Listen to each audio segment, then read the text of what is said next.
selected for the $5,000 Bright Future Scholarship. To claim your reward, simply click the link below and fill in your details. What? Hindi naman ako nag-apply nito ah. But hey, free money is free money, right?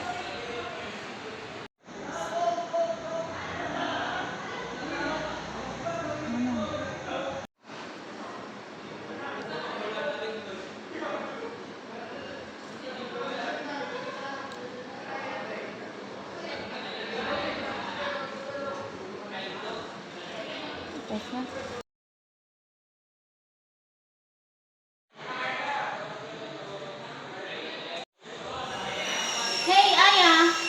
Hey, Angie. Guess what? I just won a scholarship worth $5 grand. Really? Yeah, that's awesome! Which one? Pero wala naman akong naalala na nag-apply ako nito. They emailed me earlier today, so I filled out everything. Baka! Ikaw man kami maghatag imong banking details. Yeah, why? Girl, that sounds a phishing scam. Can you show me the email? Yes, sure. This one. Look! The email address isn't from the university domain, and this link doesn't even go to the real Bright Future website. This is fake. Oh no, what do I do now? I gave them everything.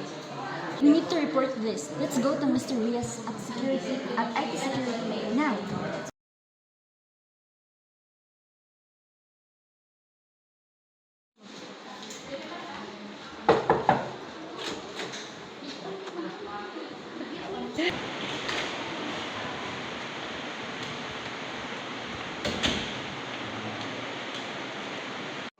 Hey there, what can I help you with? Sir, si IG ba na-scam? Nakakuha siya ng fake na scholarship. Unya, isubmit niya yung mga personal info including banking details. So, ay kabala ka no? So, first yung buhaton is secure yung Gmail and student account. Second is change all your passwords karon dayon. And lastly, tawagin yung bangko. So, tawagin yung bangko. Ma-freeze nila yung account and possibly ma-recover mo din yung funds nga nawala. Tanga ka na, sir. Uy, samok! Ay kabala ka ma'am, normal rin siya mga gayon. Kani nga mga scam nakadugay na kumaro kuan taga-adlaw. So kani nga lesson kani mas serve as a lesson para sa mga valuable lesson.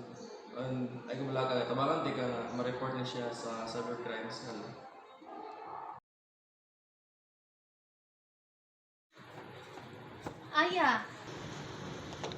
Aya, the bank froze my accounting time, so wala nawala sa ko. That's a relief. You're a lucky one. A lot of people aren't. Yes, magbinan tayo na gid ko every time makita og free money, so I'm running the other way. Phishing is one of the most common forms of cybercrime. IT tricks users into revealing sensitive information by pretending to be legitimate sources. Always check email addresses. Don't click on suspicious links. And never share personal or banking info. Less, feel 100% sure the source is trustworthy. According to the Astra Security blog, phishing email statistics suggest that nearly 1.2% of all emails sent are malicious, which in numbers translated to 3.4 billion phishing emails daily. Extortion of over 33 million records is expected to occur by 2023, with a ransomware or phishing attack occurring every 11 seconds. According to IBM, phishing was one of the top attack vectors in cybercrime at 16. Phishing resulted in an average of $4.91 million in breach costs. Copensis Q3 2021. Phishing review shows that nearly 93% of modern breaches involve phishing attacks. To prevent phishing, never share personal information or passwords in response to unsolicited requests, as phishing scams can look very convincing. Always verify contact information yourself and initiate the communication. Regularly review your account statements and online activity to catch any suspicious transactions early.